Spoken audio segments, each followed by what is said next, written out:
Hello বন্ধুরা, সকলে কেমন আছো? আশা করি সকলে অনেক ভালো আছো। আজকের ভিডিওটি থাম্বনেল অ্যান্ড টাইটেল দেখে অলরেডি তোমরা বুঝে ফেলেছো আজকের ভিডিওটি কি সম্পর্কে হতে চলেছে। হ্যাঁ বন্ধুরা, আজকের ভিডিওটির মাধ্যমে আমি তোমাদেরকে দেখাবো কিভাবে তোমরা রিকোয়েস্ট কল দেবা। ফোনে টাকা না থাকলেও এই কল দেওয়া যায়। যদি তোমার ফোনে ধার নেওয়া থাকে তবুও তুমি এই কল দিতে পারবা। আমি তোমাদেরকে পুরো বিষয়টা ক্লিয়ার করে দেবো। তো স্বাগতম তোমাদেরকে টেকনিক্যাল এক্সপ্রেসের নতুন একটি এপিসোডে। তো বন্ধুরা, এর জন্য তোমাদেরকে সরাসরি ডায়াল প্যাডে যেতে হবে। ডায়াল প্যাডে যাওয়ার পরে এখানে তোমাদেরকে লিখতে হবে *123। লেখার পরে তোমাদেরকে আবার একটা স্টার দিতে হবে।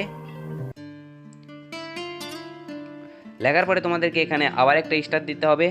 স্টার দেওয়ার পরে এখানে তোমরা যেই নম্বরে কল দেবা, তুমি যদি তোমার বাবার নম্বরে কল, তুমি যদি তোমার বেস্ট ফ্রেন্ডের নম্বরে কল দাও, তুমি কিংবা তোমার গার্লফ্রেন্ডের নম্বরে কল দাও, এখানে সেই নাম্বারটা তুলবা।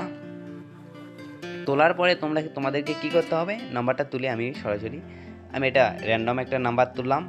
তোলার পরে এখানে তোমাদেরকে কি করতে হবে, হ্যাশ দিতে হবে। হ্যাশ দেওয়ার পরে এটা তোমাদেরকে গ্রামীণ ফোন সিমে ডায়াল করতে হবে। ডায়াল করার সাথে সাথে তোমাদের সামনে এরকম একটা ইন্টারফেস চলে। আমি তোমাদেরকে পুরো বিষয়টা ক্লিয়ার করে দেবো যাতে তোমাদের বুঝতে কোনো অসুবিধা না হয়। তো বন্ধুরা, আমার নাম্বারটি ভুল ছিল, সেজন্য কল গেল না। কিন্তু তোমরা যখন সঠিক নম্বর দিয়ে কল দেবা তখন অবশ্যই কল যাবে। আর তোমাদের কারো যদি বুঝতে অসুবিধা হয় যে কোনো বিষয়, যে কোনো টেক রিলেটেড যে কোনো বিষয় যদি বুঝতে অসুবিধা হয়, তোমরা ভিডিওর কমেন্ট বক্সে জানাবা। আমি তোমাদের কমেন্টের যথাযথ উত্তর দেওয়ার চেষ্টা করব। আর তোমরা যদি সিম সম্পর্কে কিংবা কোনো টেকনিক্যাল বিষয় সম্পর্কে কোনো কিছু জানার থাকে তাহলে সেটাও কমেন্ট বক্সে লিখতে পারো।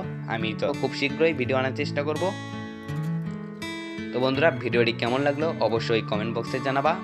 আর তুমি যদি এরকম টেক রিলেটেড ভিডিও পেতে চাও তাহলে অবশ্যই আমাদের চ্যানেলটিকে সাবস্ক্রাইব করে আমাদের পাশেই থাকবা গাইস। তো দেখা হচ্ছে আরেকটা নতুন এপিসোডে। ততক্ষণ পর্যন্ত সুস্থ থাকবা। আল্লাহ হাফেজ।